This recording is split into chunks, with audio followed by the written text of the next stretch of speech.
Question heading डालो SN2 reaction, heading पड़ेगी SN2 reaction.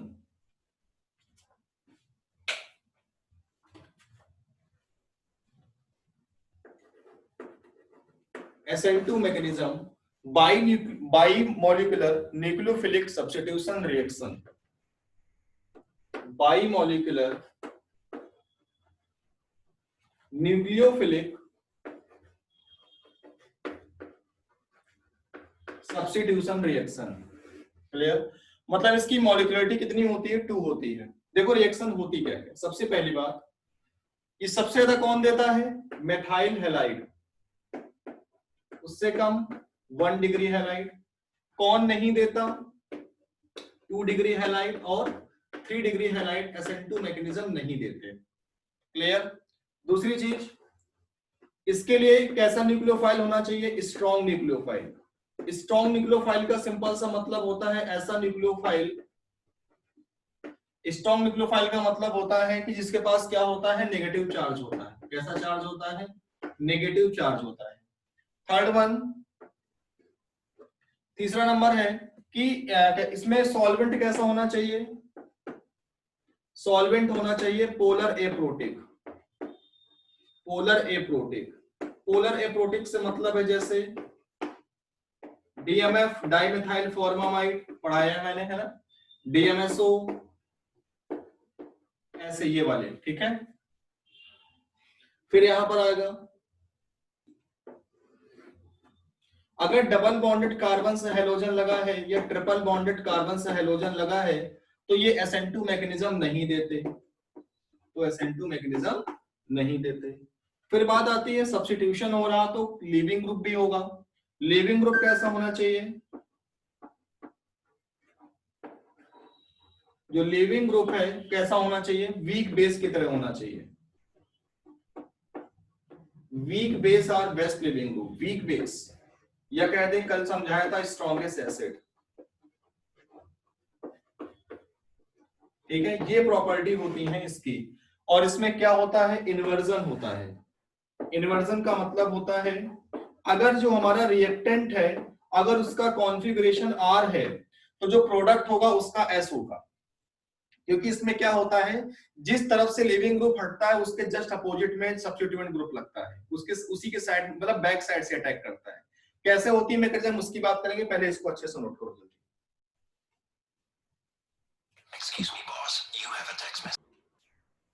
अब बात करेंगे इसके मैकेनिज्म की, इसकी मैकेनिज्म कैसे होती है पूरी बात देखो जरा ध्यान से सुनो। रिएक्शन कैसे होती है उसके बाद फिर हम कंप्लीट रिएक्शंस में आते हैं। देखो होता क्या है, जैसे मान लिया एक रिएक्शन है, एक सबस्ट्रेट है इसका कार्बन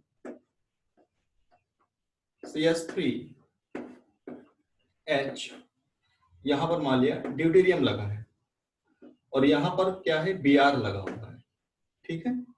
इसकी रिएक्शन कर रहा हूं मैं OH माइनस के साथ, स्ट्रॉन्ग न्यूक्लियोफाइल है OH माइनस, और साथ में जो सॉल्वेंट लिया है DMF लिया है पोलर एप्रोटिक सॉल्वेंट। देखो होगा क्या, अब इस वाले कार्बन के पास इतनी ज्यादा इलेक्ट्रॉन डेंसिटी नहीं है कि ये Br को रिप्लेस कर पाए, तो फिर ये किसी की हेल्प लेगा। हेल्प के लिए कौन बैठा है? OH minus. अब देखो ब्रोमीन का साइज बहुत बड़ा है, तो ब्रोमीन का साइज बड़ा होने की वजह से ये फ्रंट से अटैक नहीं कर पाएगा, इस पर बैक साइड से अटैक करेगा। तो ये क्या करेगा? OH माइनस से अटैक करेगा, बॉन्ड का फॉर्मेशन करेगा और बॉन्ड की ब्रेकिंग करेगा। और कंप्लीट केमिस्ट्री में एक ऐसा स्टेट आता है जहां पर कार्बन के पास 5 बॉन्ड होते हैं, वो अब जो बनाने जा रहा हूं वो स्टेट होती है और वो सबसे अनस्टेबल होती है। क्या?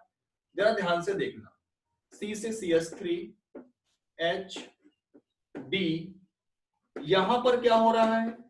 यहां पर OH पर पार्शियल नेगेटिव चार्ज है क्योंकि ये बॉन्ड फॉर्म हो रहा है, और यहां से Br माइनस क्या हो रहा है? रिलीज होगा, यहां फॉर्मेशन, ये ब्रेकिंग हो रही है। तो कार्बन की यहां पर जो वैलेंसी है 5 है, 1 2 3 4 5, और ये स्टेट कौन सी है? ट्रांजिशन स्टेट कहलाती है। और यहां पर कार्बन पेंटावैलेंट है, ध्यान रखना। अब क्या होगा? अब यहां से Br माइनस निकल जाएगा और क्या बन जाएगा? CH3H D और यहाँ क्या लग जाएगा, OH लग जाएगा। ये हो गया न्यूक्लियोफिलिक बाइमोलिकुलर न्यूक्लियोफिलिक सब्स्टिट्यूशन। मतलब अगर इसका कॉन्फ़िगरेशन R होगा तो इसका कॉन्फ़िगरेशन क्या हो जाएगा, S हो जाएगा, या इसका S होगा तो इसका R हो जाएगा। मेरे कहने का सिंपल सा ये मतलब है कि इन्वर्जन होता है, इन्वर्जन का मतलब होता है कॉन्फ़िगरेशन चेंज होना। ओके, देखो जरा इसका अगर मैं ग्राफ बनाऊं, potential energy versus reaction coordinate, तो ये हमारा स्टार्ट हो रहा रिएक्टेंट, एक स्टेट है ट्रांजिशन स्टेट, रिएक्शन इंटरमीडिएट नहीं है, ये ग्राफ बनेगा। ये आपका सबस्ट्रेट है, ये प्रोडक्ट है, और ये क्या है, ट्रांजिशन स्टेट है। इंटरमीडिएट नहीं बनता, इसमें ध्यान रखना। ओके, अब देखो क्या होगा, अगर मैं इसका रेट लिखूं तो रेट क्या होगा, देखो इसकी एनर्जी ज्यादा है, जिस स्टेट की एनर्जी ज्यादा होती है वो स्लो स्टेप होता है, उसी का हम रेट लिखते हैं। तो पहले स्टेप में दोनों रिएक्शन, ये भी वर्क कर रहा है, ये भी वर्क कर रहा है, मतलब दोनों की क्या होगी, कॉन्सेंट्रेशन, कॉन्सेंट्रेशन ऑफ सबस्ट्रेट, और इसका एक मॉलिक्यूल है की power 1 into concentration of OH minus की पावर 1, 1 और 1 कितना हो गया, 2, इसका मॉलिक्यूलरिटी 2 है, इसलिए इसको बोलते हैं बाइमोलिकुलर न्यूक्लियोफिलिक सब्स्टिट्यूशन रिएक्शन। क्लियर है, जल्दी से नोट करो, आगे बढ़े। एक एग्जांपल देख लेते हैं, पहले रुक जाओ जरा। जैसे देखो ये है CH3HBr और यहां हमने पीएच लगा दिया, बेंजीन मान लो, और इसकी रिएक्शन कर दी मैंने SH माइनस के साथ, साथ में DMF ले लिया।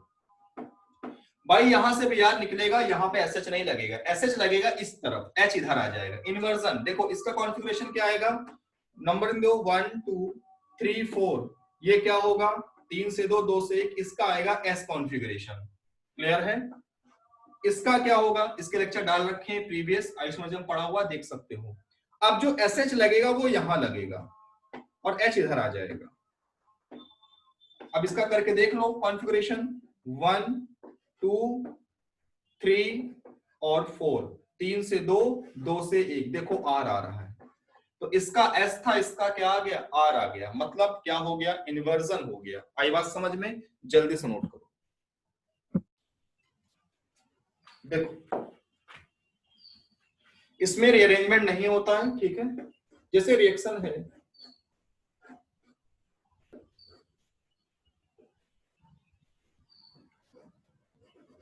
जैसे यहां पर लगा है Br और इससे लगा है हाइड्रोजन इस फेज में, है ना, और इससे रिएक्शन करा रहा हूं किससे, NaCN से। तो NaCN कैसा न्यूक्लियोफाइल है, Na plus Cn minus, Cn minus strong nucleophile है। तो ये Br को रिप्लेस करेगा, Br को रिप्लेस करेगा, Br अभी किस प्लेन में है, एबव द प्लेन है, तो अब Br का प्लेन क्या हो जाएगा, चेंज हो जाएगा। अब क्या हो जाएगा Br, अब Br जब हटेगा तो Cn लगेगा, Cn लग जाएगा किस प्लेन में, इनवर्ट प्लेन में, और Br कहां लग, H कहां लगेगा, सॉलिड बेस पे। प्लेन चेंज हो जाता है, ध्यान रखना, है ना, अगर रिंग के केस में है।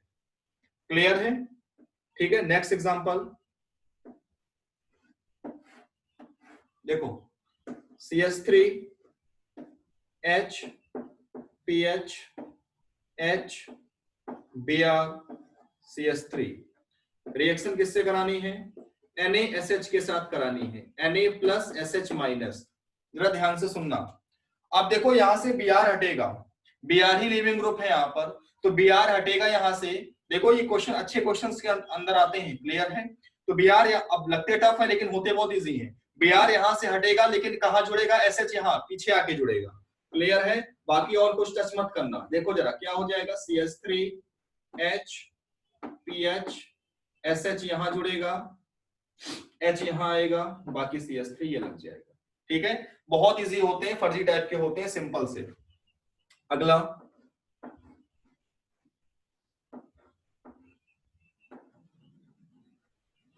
नेक्स्ट देखो, यहां पर Cl लगा है और ये Br लगा दिया। अब देखो भाई, अब रिएक्शन कराना है NaCN के साथ। अब एक बात बताओ, इन दोनों में कौन रिलीज होगा, Cl या Br? तो जिसकी लिविंग ग्रुप एबिलिटी ज्यादा होगी वो रिलीज होगा, और आपको पता है लिविंग ग्रुप एबिलिटी IBr-ClF में क्या होती है, सबसे ज्यादा आयोडीन की होती है, उससे कम ब्रोमीन की, उससे कम क्लोरीन, सबसे कम किसकी होती है, क्लोरीन। तो अगर Br और Cl लगे हुए हैं तो कौन रिलीज होगा यहाँ से, Br रिलीज होगा। अब Br का जो प्लेन है वो है इनसाइड द प्लेन, क्लियर। तो कहां लगेगा, Cl एबव द प्लेन, और Cl कहां हो जाएगा, बिलो द प्लेन हो जाएगा, क्लियर। ये तो बात समझ में आ रही होगी ना, क्यों भाई, टफ तो नहीं लग रहा ना एग्जाम्पल। सॉरी गलत हो गया, 4 ही होगा,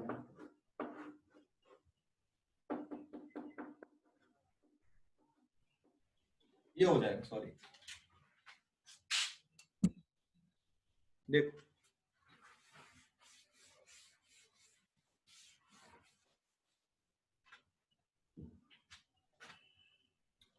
देखो, जैसे एक रिएक्शन दे रहा हूं, CS3H I और यहां पर PH लगा दिया है ना। इसकी रिएक्शन मैंने करा दिया, 2 रिएजेंट लिए, ध्यान सुनना, आपको अभी पता चल जाएगा SN1 SN2 में अंतर क्या है। एक रिएजेंट हमने लिया NaOH के साथ, Na प्लस OH माइनस के साथ DMSO, और एक लिया हमने एक्वस NaOH। तो भाई एक्वस का मतलब पोलर प्रोटिक तुमने लिया है, कैसा, पोलर प्रोटिक। तो यहां पर कौन सी मैकेनिज्म होगी, SN1, और यहां कौन सी होगी, SN2। यहां जो प्रोडक्ट बनेगा वो अकॉर्डिंग टू इन्वर्जन बनेगा, और यहां प्रोडक्ट कैसा बनेगा, रसमिक बनेगा। यहां पर क्या होगा, जो आयोडीन हटेगा OH लगेगा, OH यहां लग जाएगा और OH यहां लगेगा, ठीक है। लेकिन यहां जो बनेगा तो यहां पर क्या होगा, यहां पर रसमिक वाला मामला होगा, क्लियर। तो यहां पर क्या होता है, जिस साइड से लीविंग ग्रुप हटता है उसी साइड में जाके सब्स्टिट्यूएंट ग्रुप ऐड होता है, ज्यादा दिमाग लगाने की जरूरत नहीं है। ओके, अगला एग्जांपल देखो,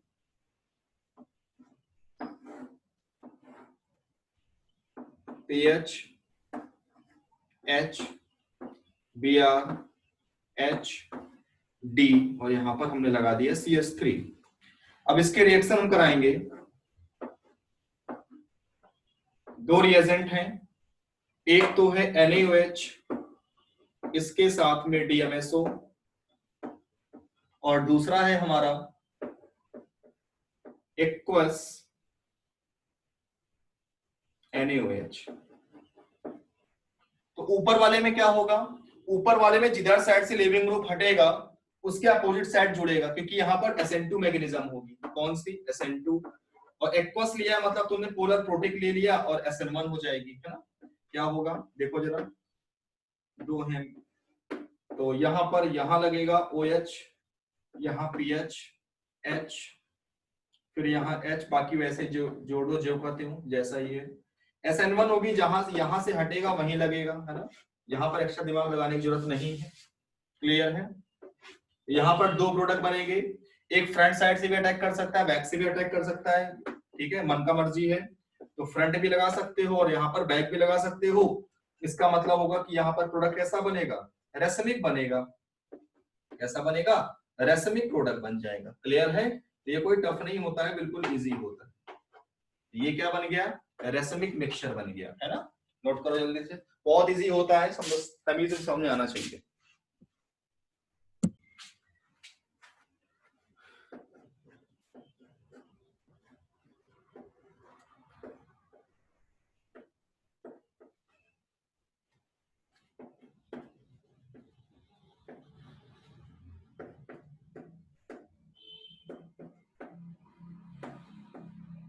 प्रोडक्ट बनाना है,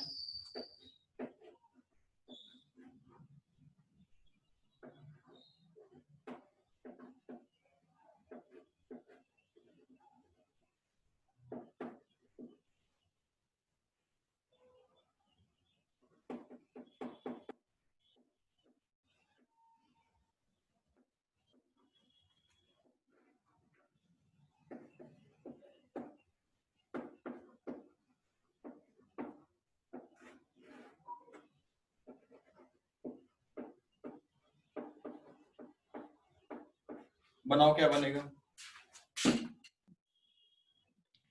देखो यहाँ Br है, यहाँ Cl है, ये हटेगा, प्लस चार्ज आएगा, रेजोनेंस होगा, स्टेबल होगी रिंग। लेकिन यहां से कभी Br और बेंजीन के कार्बन से नहीं हटता कभी, ठीक है। तो कभी ये ध्यान रखना कि बेंजीन के कार्बन से मत लीविंग ग्रुप को हटाना, क्योंकि ये डबल बॉन्डेड कार्बन होता है, इसको ऐसे लिखा रहने देना। Double bonded carbon, triple bonded carbon वाले न्यूक्लियोफिलिक सब्स्टिट्यूशन नहीं देते। यहां पर CH2 इधर से Cl हटा, इधर लग जाएगा SH। यहां पे ये SN2 होगी, ये SN1 होगी, ठीक है। पहले वाला ये Cl, अब देखो यहां पर ये Cl नहीं हटेगा, ये Cl नहीं हटेगा, क्या होगा, यहां Cl रहेगा। अब देखो Br किस प्लेन में है, सॉलिड बेस पर है, कहां लग जाएगा, ब्रोकन बेस पे लग जाएगा, और ये CH3 का प्लेन चेंज हो जाएगा यहां पर। लेकिन यहां पर ऐसा नहीं होगा, यहां पर यहां दो प्रोडक्ट बनेंगे, एक बार बैक साइड से अटैक करेगा, फ्रंट से अटैक करेगा। देखो जब फ्रंट से अटैक करेगा तो जैसे लगा है वैसे ही लग जाएगा, ठीक है। SH का प्लेन यही रहेगा और CH3 का भी प्लेन क्या होगा, यही होगा। दूसरे वाले जब बैक साइड से अटैक करेगा तो प्लेन चेंज हो जाएंगे और प्रोडक्ट कैसा हो जाएगा, रश्मिक हो जाएगा, कार्बन H SH, और यहां पर क्या होगा, CH3। नोट करो जल्दी से, हेडिंग पड़ेगी SN1 reaction of alcohol. Alcohol की SN1 reaction, SN1 reaction of alcohol, SN1 reaction of alcohol.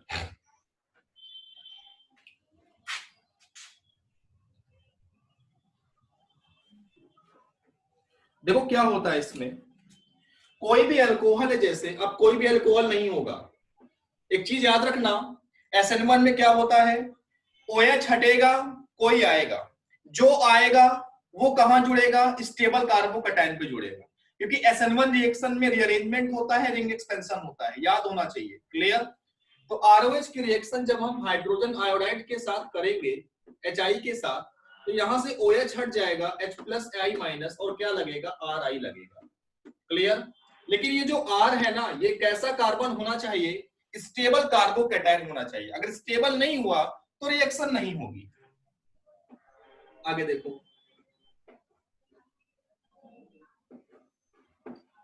OH HI, यहां से OH हटेगा, आयोडीन जुड़ जाएगा, सिंपल। यहीं पर जुड़ेगा क्योंकि ये 3 डिग्री है इसलिए, क्लियर। आगे देखो,